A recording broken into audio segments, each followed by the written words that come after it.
Seignamo Sophie, so far Sophie. Seignamo Sophie, so far Sophie. Seignamo Sophie, so far Sophie.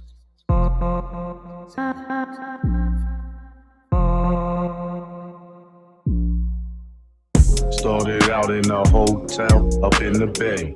Not far from the city, it was Millbrae.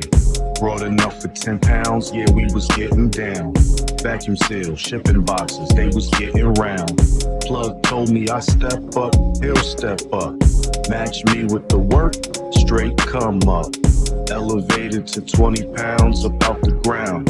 Graduated to 50 pounds and now he's down. Blew a check to SFO straight from the A. Real hitters that's moving white and moving beige. But they heard about my cautiousness. Never fraudulent, they went half with me. I need them extras, B. Transportation was my specialty. But the punk ass grower didn't bring them other 50 P's. Now like Lucy got some splaining to do. Call Stretch for the plan to bring elbows to the crew. Finesse the grower back down off the mountain. Told him had that 50 pack. Told him that the Fetty fact. Yeah. Stretch laughed and joked while I took the work. Pulled up the rental, he was getting jerked. Sent a text and the homie slid about the room. Fuck you and your crew, you should've already knew. They already slow. Seignamo Sophie, so far Sophie. Seignamo Sophie, so far Sophie. They already slow. Seignamo Sophie, so far Sophie. Seignamo Sophie, so far Sophie. They already slow. They already slow. Yeah. They already slow.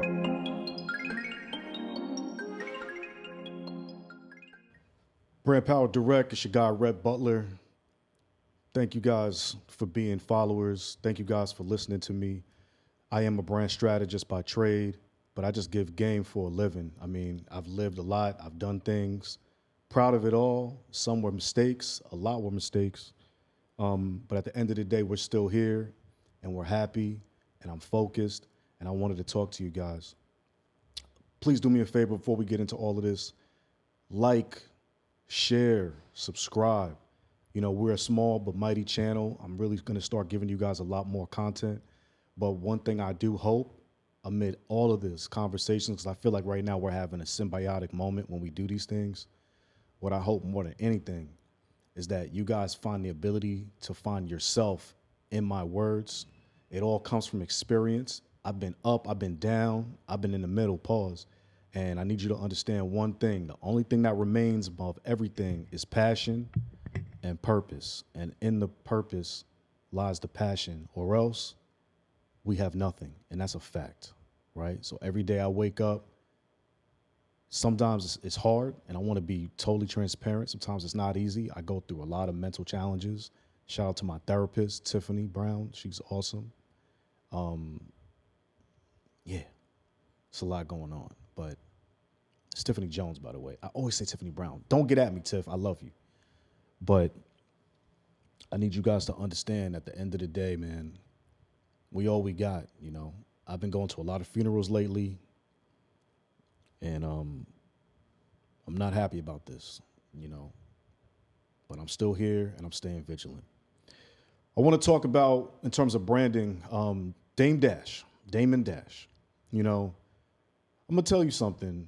I think this world and its cynicism is really overdone at this point. I got to be completely honest. The proliferation of media, the proliferation of these devices and this technology, like how we're speaking right now, is gotten to the point where everybody has an opinion about people's lives that they only get like a nanosecond of, for real.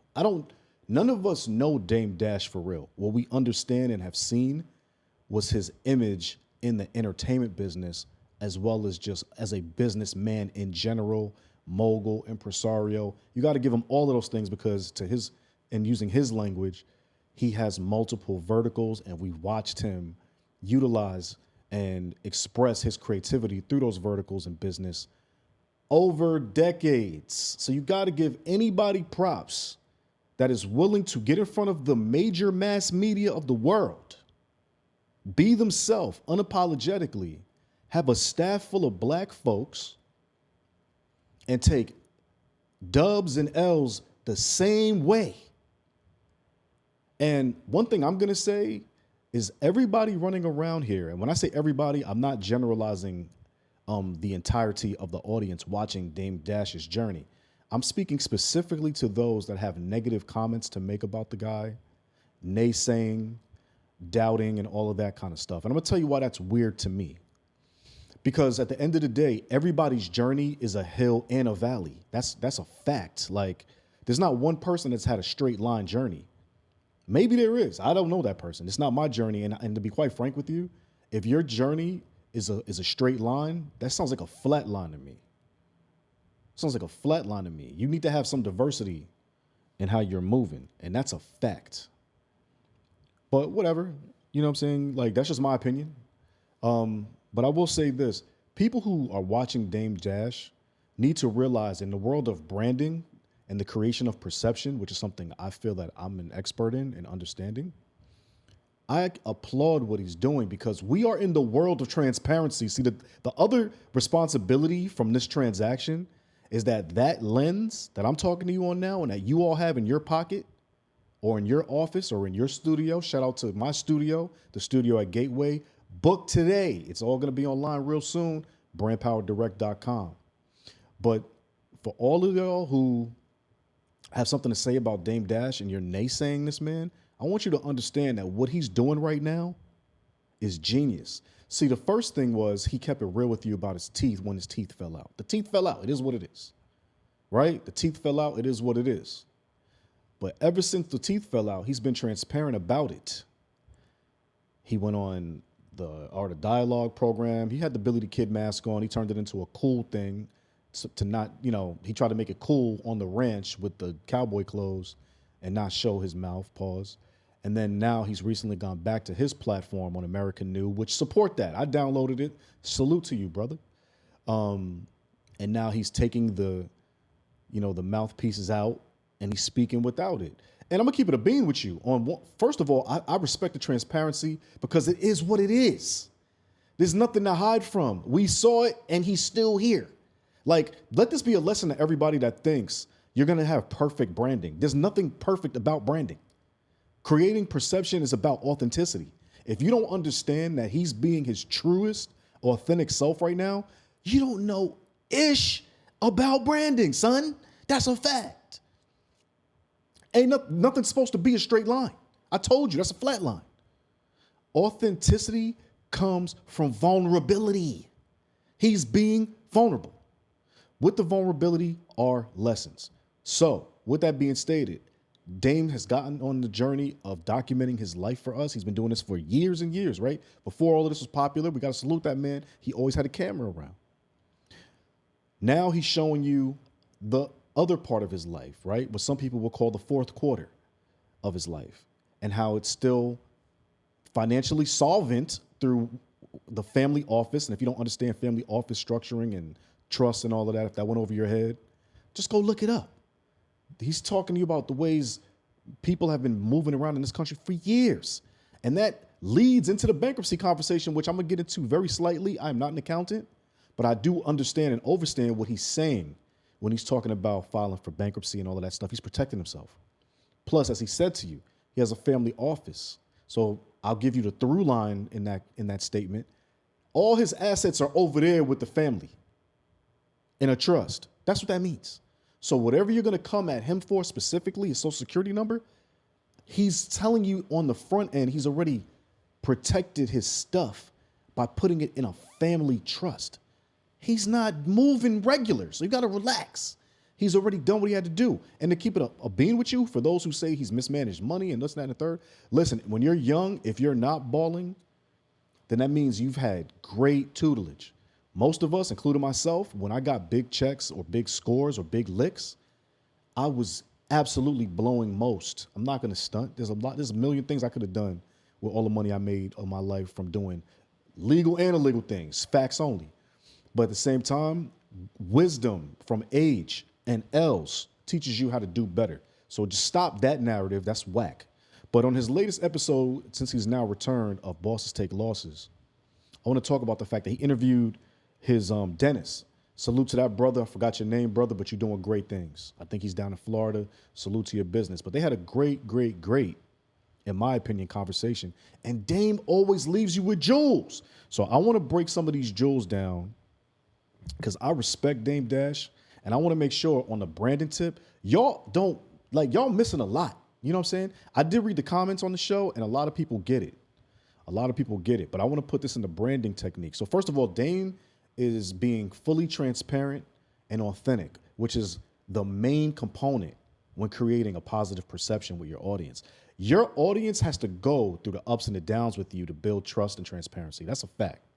And Dame is leaning into it. If he hid, you could say a lot about him, right? As a fan, as a viewer, as a customer, as whatever you are, part of the audience.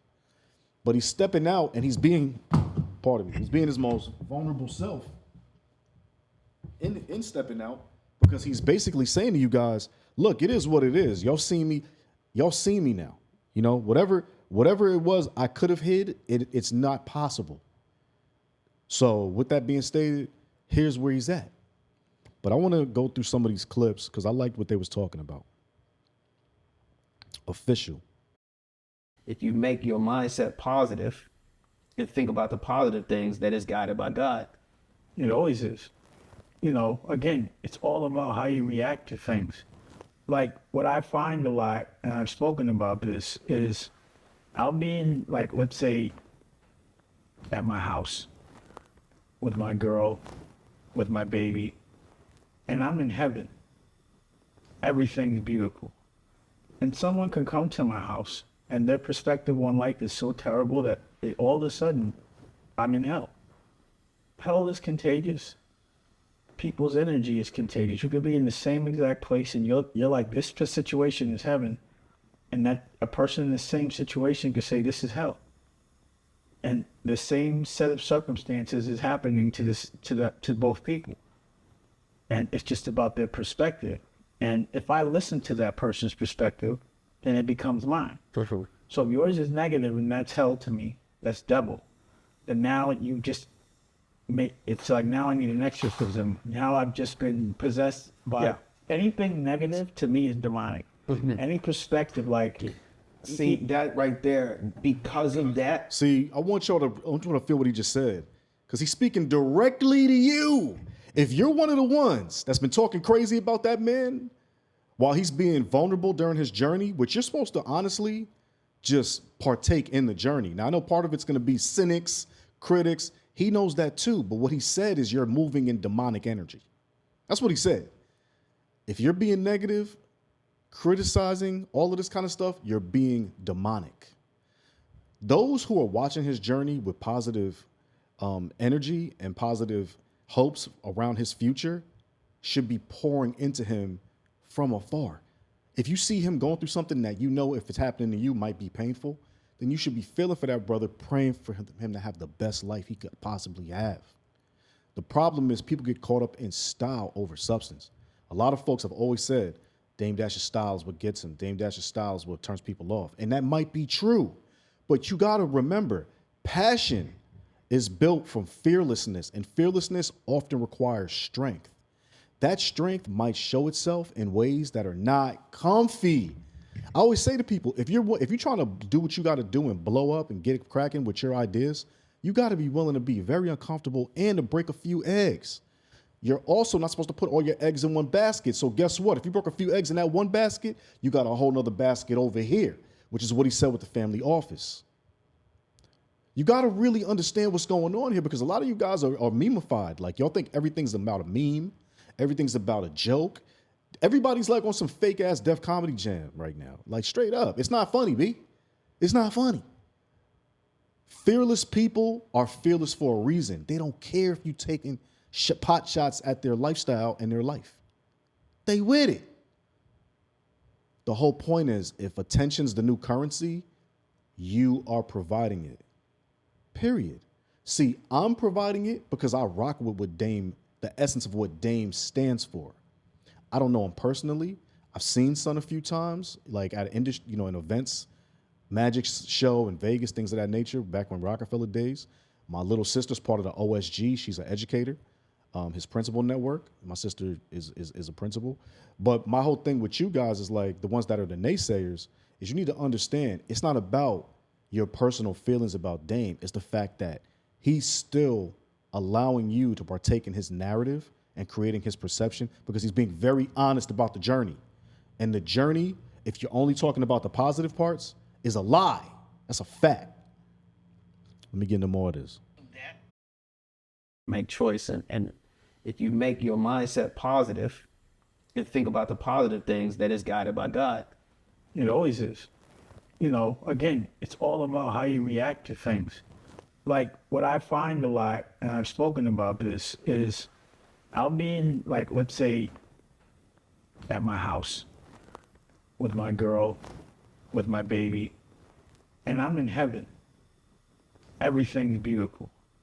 And someone can come to my house and their perspective on life is so terrible that he said records, he's so used I'm in hell. Being in the music game. Hell is contagious. People's energy is contagious. You could be in the same exact place and you're like, this situation is heaven. And that a person in the same situation could say this is hell. And the same set of circumstances is happening to both people. And it's just about their perspective. And if I listen to that person's perspective, then it becomes mine. So if yours is negative and that's hell to me, that's double. And now you it's like now I need an exorcism. Now I've just been possessed by anything negative to me is demonic. Any perspective, like I gotta stop see there. that right there. Yo, let me tell you something. The double agent thing that he's talking about is so real. I used to always say, and I'm learning now through therapy not to say this anymore, but I used to always say I don't like compliments. And the reason being is I noticed people always try to sneak the dagger in your back with the honey to your face, right?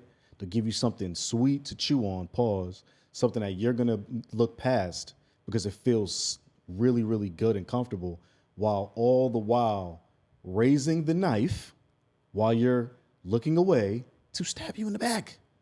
That's a fact. Or stabbing in the back has levels. I've always felt like people try to leverage me.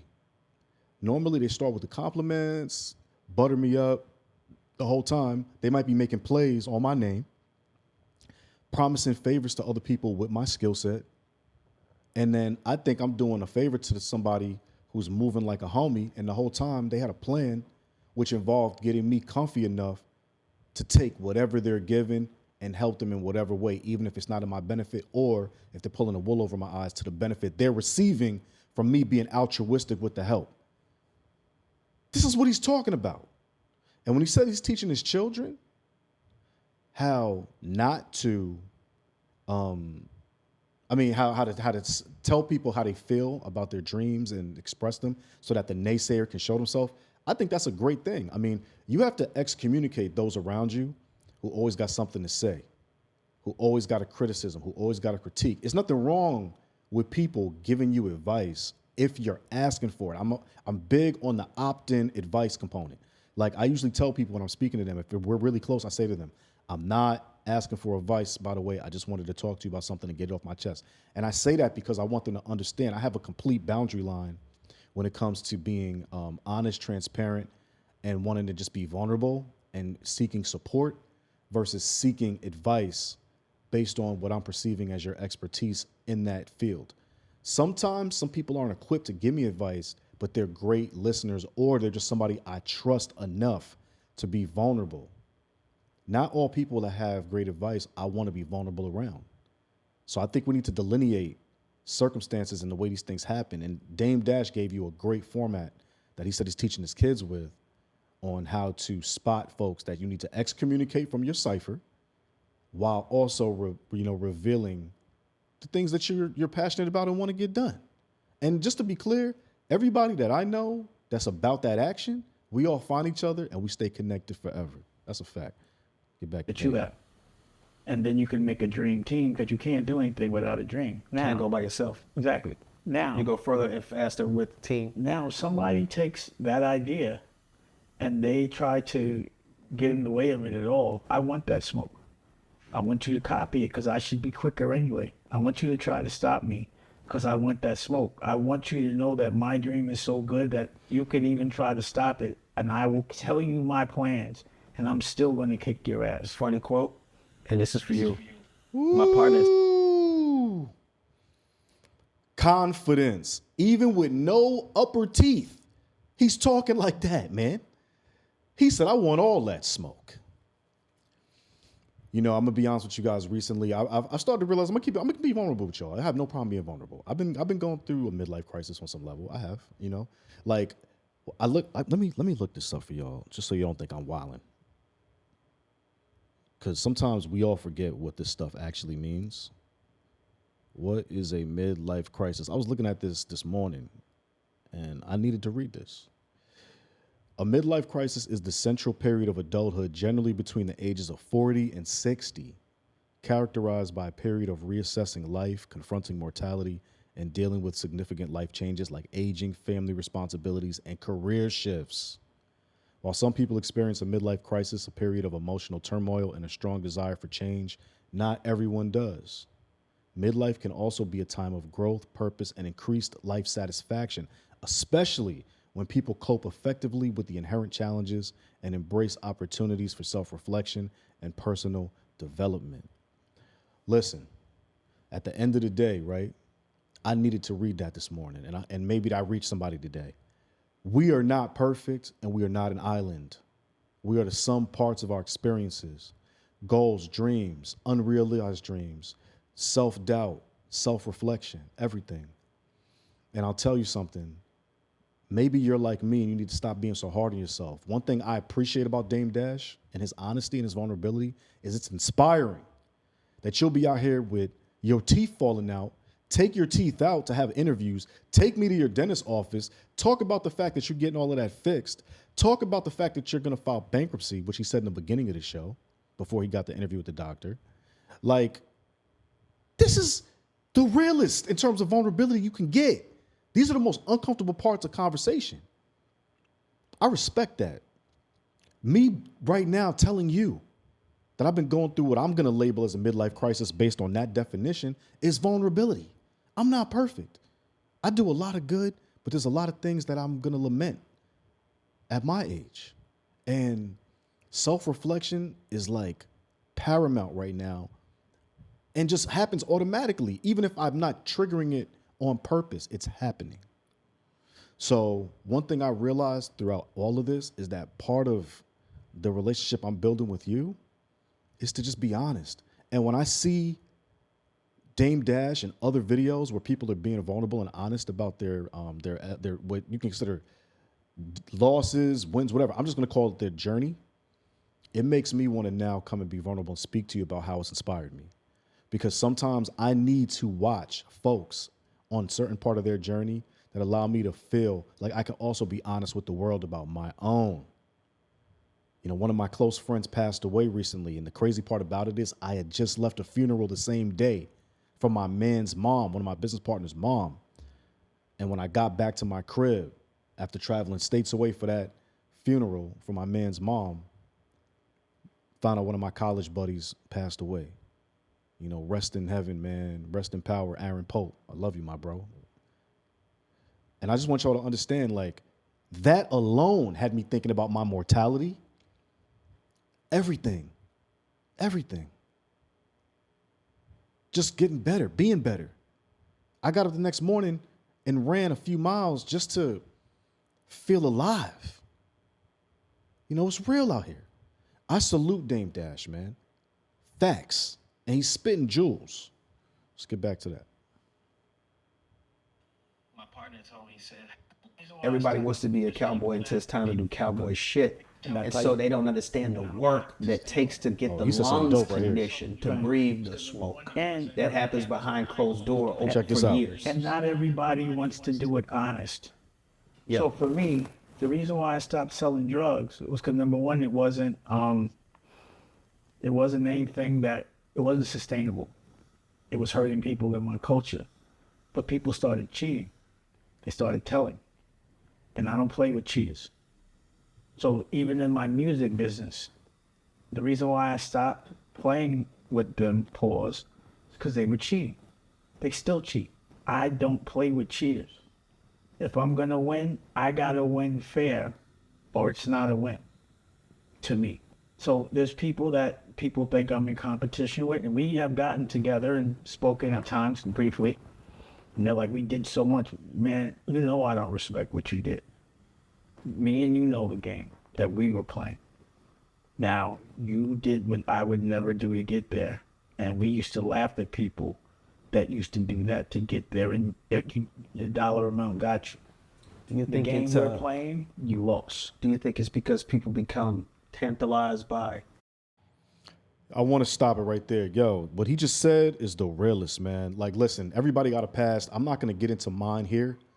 But yeah, I've done some things that, you know, I was put in a position where I could have told on people and done things and all of that nature to get myself out of a situation. And I didn't do that. I decided not to. I actually, even in that situation that I'm referencing, which I got a book coming about it. I got a lot coming about it. You know what I mean? In that situation, I had the opportunity to get the person who would have been my Cody go home. And I made sure to tell those people, let that guy go. And I had to stand on my own too. One, because I didn't want a Cody. When you have a Cody, it could get crazy. But two, yo, at the end of the day, I do my dirt by my lonely, man. You know what I'm saying? Like, if situations happen, it is what it is. Strategically, in certain situations, other people can step up for you, right? And that's a form of chivalry in terms of street activity. But in other situations, when you recognize that other people can't think quick on their feet to keep the boss out, the boss got to take the L and ride it out. You lawyer up, you close your mouth, and you handle your business. What he said is about being honorable. He's talking about it in street terminology. But honor above everything in business and with your brand is the only thing the audience is going to respect. You build trust through being honorable with your brand. And that's what he's talking about. It's not a veiled secret. He's talking about a very famous rap artist turned mogul. That was his business partner. You can do the math. At the end of the day, that gentleman that he's talking about is in business with some people that have paperwork and other things on them that, based on the tenets of the convergence of street and criminality and the commercial rap culture, and I'm saying that because hip hop as a culture is way different than the commercial rap culture, where you do not need to have a criminal overtone in hip hop culture. But in the commercial rap culture, criminality has become the product. He's speaking on that from back in his days when he had Rockefeller Records. And I respect that he's saying, as a man, his principles are such that he's not going to bend them based on what he views as people not being honorable. I respect that. He calls it cheating. I respect that. And I think if you really understand where he stands in his brand, then you'll understand how to look at Dame Dash instead of judging Dame Dash in comparison to his former partners. Tantalized by power and money? This is what I say, and I've seen. Or do they have a fear that they're not gonna go along for the ride? What do you think it is? I'm gonna tell you what I've seen based on my experience. Smart people will not scumbag you for a lot of money. I mean, for a certain amount of money.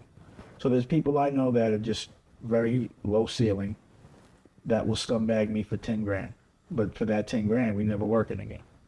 There's some people that won't scumbag me for 10 grand, but they'll do it for 100. Still too short, but it's happened. And then there's people that will scumbag me for $1 million, but the smart ones won't. The smart ones won't even scumbag me for 10 million. They wait till I get to that 100, then they scumbag you. Everybody that I've seen, but I just haven't found my limit. There's been a lot of people that I know had a certain degree of independence and resentment toward those that weren't. And they modeled their career on it. But the minute a certain number was offered to them, they changed every ideal that they had. You know, they started talking about people's pockets. They started disrespecting their OGs. They started to talk about other people's business for a living. They even put on a suit and will come to work every single day and talk. They would never do that before. But for a certain number, even though you may own the company, if someone, let me ask you this. We get the point. I don't even want to over belabor it with drug references, but look, what he's saying has everything to do with mentality, completely. I've always told people, if you're in it to be famous, that's a hobby as well as a ego-based passion project, an ego-based passion project. If you're in it to get paid, to build loyalty, a bunch of constituency, an audience, a market, a clientele, whatever, a customer, then you're in it for longevity. So what he's breaking down is the fact that consumerism and people who don't think bigger picture normally are saluting and giving props to people who have taken loans from corporate America to, in essence, commoditize culture in the music industry specifically, I think is where he's alluding to. But this goes across all industries, right? Because especially if we're getting cultural, you can, in the black paradigm specific, what you can always do is get to a place in a space where you're realizing for this money that you now have to also pay back the investment, that you now have a person or persons or a board that's going to tell you how they want you to move, when they think you need to pivot from allowing you to have some level of autonomy. And then if none of these things work and their money is not doing what it needs to do, somewhere in the paperwork, they're going to put it where you have to do something, or they're going to be able to manipulate your image, your likeness, or the products you've created to get their money back or to get some semblance back to whole from what they've invested. That's just a fact. And what he's saying is, if you're saluting people that are taking these loans out and utilizing the marketing to get what I'm going to label as white famous, being draped in a Forbes list and all these other things that honestly, it's like getting an award at an award show when the industry's voting you at the top and they have self-interest in you looking like that person for the consumers, right? Which is why I don't watch award shows. Same thing with the Forbes list and all of that. These people who are investors are betting on a figurehead looking like something of a good bet, a win, so that they can get other people to follow that bandwagon. He's saying, you're brainwashed, bro. Like, you're brainwashed. You don't even understand how this is moving and shaking and baking to the point where you're actually believing the hype. Now, if you get to the X's and O's of it, that person's in debt. They might not have any solvency, right? So he keeps talking about his family office because what he's saying is, I protected my assets to a place in a space where I'm not borrowing any bread. I can borrow against my bread. And if I'm going into bankruptcy, it's to stop creditors from taking anything I currently own. Meanwhile, I've protected my family enough to insulate them from any issues that are coming to my name. He's giving you low-key a masterclass in how to move. The funny thing about it is, if you've been watching Donald Trump over the years, he's on the same type of time. He took it to the presidency. The thing is, right, style over substance, period. Donald Trump has a contingent of people that are rocking with his style. They voted him into the office. Facts. Dame Dash, for various reasons, all of which have everything to do with the fact that it's a lot more difficult for us as black men, black people, to get over the stigmatization of whatever we're going through as a professional. You rather watch what you're going to call a demise while comparing it to his former business partners' apparent successes, instead of looking at it as he's revealing information for what it actually is. What it says is that you made a lot of assumptions, or to what he calls counting a man's pockets. But I just want to break this down because I don't think you guys realize that what you're watching is the resurgence of Dame Dash from a branding capacity. He's actually setting himself up for the next chapters, the next move within his fourth quarter of being in business, which I think you're going to be taken by surprise as his verticals, as he labels them, starts to do success from having an audience that's following and supporting him.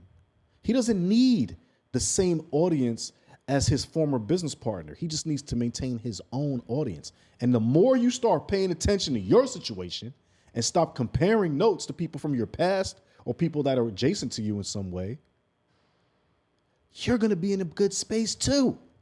Listen to what people are saying. They putting you on game. Stop believing the hype and stop making preconceived notions from lifestyles you've never led. Get your popcorn, watch, be cool. He's breaking it all down. I like the fact that he's coding it too on some level to not put people's names out there. He's really smart, like real talk. And I wanted to share that with y'all today. I'm going to keep it a bean. I'm not even going to get into no more of this right now. I just wanted to tell y'all something, man. Y'all are watching the rebirth and or evolution, I should probably say, because I don't think there's nothing to probably be reborn from. We're just watching the maturation and the continuation of the Dame Dash brand. And I'm going to salute you again, sir. I respect vulnerability. I respect full transparency. It's a good thing and a good place to be. I'm learning from this. Not everything has to be packaged so well. Just keep it a buck. Y'all like that? Y'all love it. You're the same people that like reality shows and all of that, right?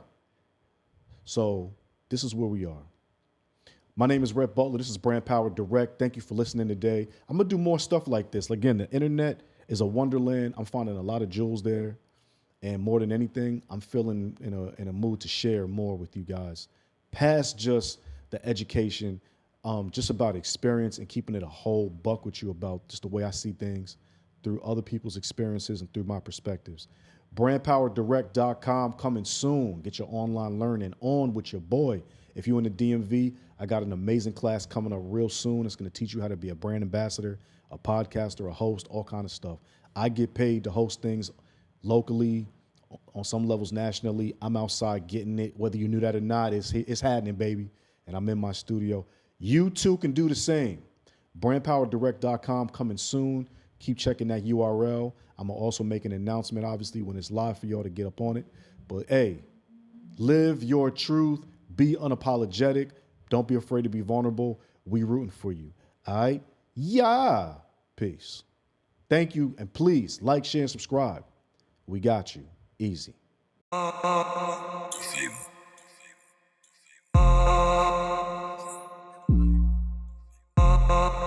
Seignamo Sophie, so far, Sophie. Seignamo Sophie, so far, Sophie. Seignamo Sophie, so far, Sophie.